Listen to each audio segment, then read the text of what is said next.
Alright mga minamahal, it's me again, Alicia nyo. Nagbabalik muli para sa ating panibagong video.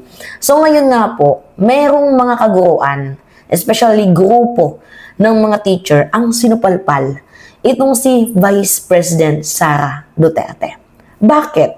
Kasi parang ang kapal naman ng muka ng ating Vice Presidente na babatiin niya ng Teacher's Month na parang tila baga walang ginawang kasalanan, 'di ba? Sa mga kaguruan na parang tila baga hindi ni Red Tag, ni VP Sara ang ilang mga teachers, parang ang bilis niyang batiin ng Happy Teacher's Day, pinagdidiwang niya ang mga kaguruan na parang tila baga wala siyang ginawang kasalanan or mga ginawang anomalya. Diba? Kasi biruin nyo, nung naging Department of Education Secretary, itong si VP Sara Duterte, halos pinahirapan ang ating mga kaguruan.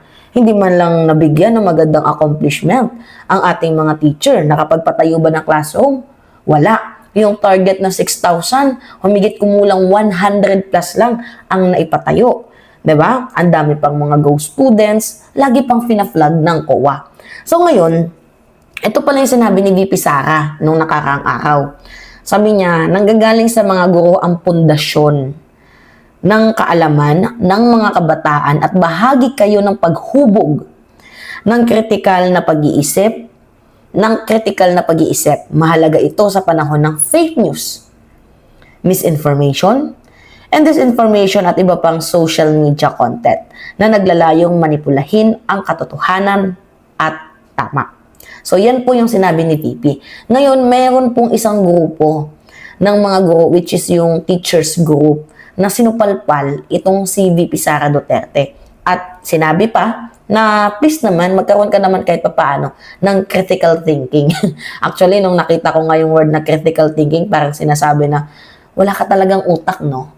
After mo kaming pahirapan, diba? After mong balahurain ng Department of Education, para bang tila baga wala kang ginawang ang bilis-bilis lang na magbati, na parang wala kang ginawang kasalanan. So ngayon, sabi dito ni Vladimir Cueta, walang mas lalong makapal sa muka kaysa sa mga salita kaysa magsalita si Sara Duterte tungkol sa kritikal na pag-iisip at pagtataguyod ng demokrasya. Samantalang siya mismo ang nangunguna sa red tagging, panunupil at panlilinlang at pagpapalubha ng krisis sa edukasyon. Tanging ligasiyan niya sa DepEd ay kapalpakan at katiwalian. So alam naman natin yung tinutukoy niyang kapalpakan at katiwalian. Una, yung PISA. Out of 85 ranking tayo sa 83. Diba? Out of 85 countries, nasa pang 83 tayo. Laging pinaflag ng COA. Ang dami pang issue katulad ng Go students. So, makikita ninyo na walang improvement ang DepEd. Humingi siya ng bilyong-bilyong pondo. Tapos at the end of the day, hindi din naman tinaasan ang sweldo ng ating mga kaguruan. Diba? Humingi ng sweldo, pero humingi siya ng dagdag na pera, budget sa Department of Education. Pero hindi natin naramdaman na nagkaroon ng kaginhawaan ang ating mga kaguruan. Bakit? Ganun pa din naman ang sistema. Tingnan ninyo, sa loob ng DepEd, may mga teachers na hindi naman nila specified itong klaseng subject. For example, math. Hindi nila gusto yung math kasi yung specified subject nila is English. Dahil nga kulang ang teacher sa math, si English teacher nilagay sa math. So ano yung ending? Nangangapa ang teacher at yung mga estudyante. So para bang nagpa-contest ka ng singing contest, tapos yung mga judge mo, mga dancer. 'Di ba? So hindi maayos na sistema sa DepEd, yung mga classroom, kulang-kulang. May mga times na nakikita tayo na isang classroom, dalawang teacher na nagtuturo, may sa unahan, mayroong sa likod, pero magkaibang subject ang tinuturuan nila. At magkaibang grades. 5 and 6 magkasama lang sa isang, magkasama lang sila sa isang classroom. Bakit? Kasi walang kwenta na Department of Education Secretary, itong si VP, mas inuna yung paglalamyerda, pambabatikos, kaysa unahin ang totoong problema sa sistema ng Department of Education. Diba? Hindi niya nakita yun. Tapos humihingi ng sobrang laking confidential funds ni hindi naman natin makita kung saan ginamit. 'Di ba? So ngayon, ang pinakapunto lang natin dito, hindi ba nahiya si Vice President Sara Duterte na manggagaling sa kanya yung salitang salamat sa mga teacher, sa mga paghuhubog ninyo, 'di ba? Para magkaroon tayo ng demokrasiya. Hindi ka ba nahihiya na sabihin mo yan? Hindi ka ba kinakilabutan sa mga words na binibitawan mo? Like parang wala kang ginawang kasalanan. Like parang hindi mo na nakalimutan yung ginawa mo sa Department of Education. Pina-flag ng COA. Bakit? Kasi ang daming anomalya. Tapos malaman-laman natin na recently yung ghost students. 'Di ba? Na supposedly dapat napupunta sa mga estudyante ang benefits, kaso saan napunta? 'Di ba? Sa mga pribadong eskwelahan na hindi natin malaman kung mayroong sabwatan sa loob ng Department of Education at dito sa mga pribadong school. Na dapat sanang nagbe-benefits yung mga estudyanteng may hirap. 'Di ba?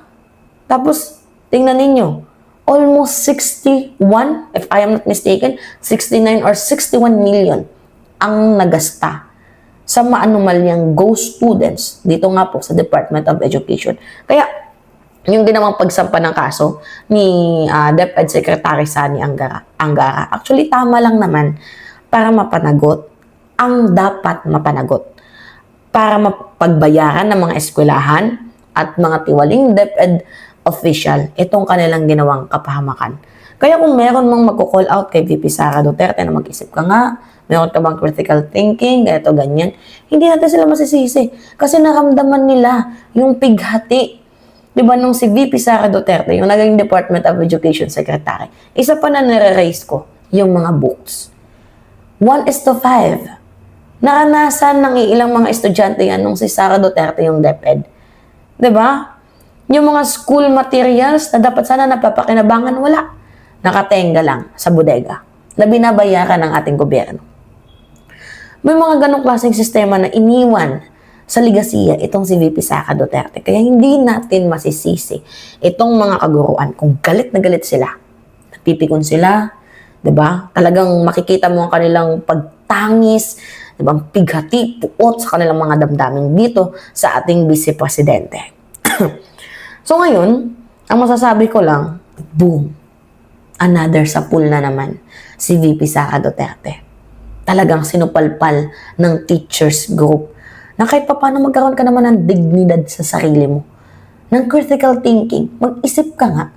'Di ba? Minsan ka na nga lang mag-isip, yung hindi pa pinag-iisipan, nag-iisip ka ba? Alright, kayo mga minamahal, ano yung masasabi niyo dito? Anyway, yes, it's me again, Alicia nyo. Pengi lang ako ng comments, likes, and share. And also, don't forget to click the subscribe and hit always notification bell for more update. Yun lamang at ingat mga kababayan.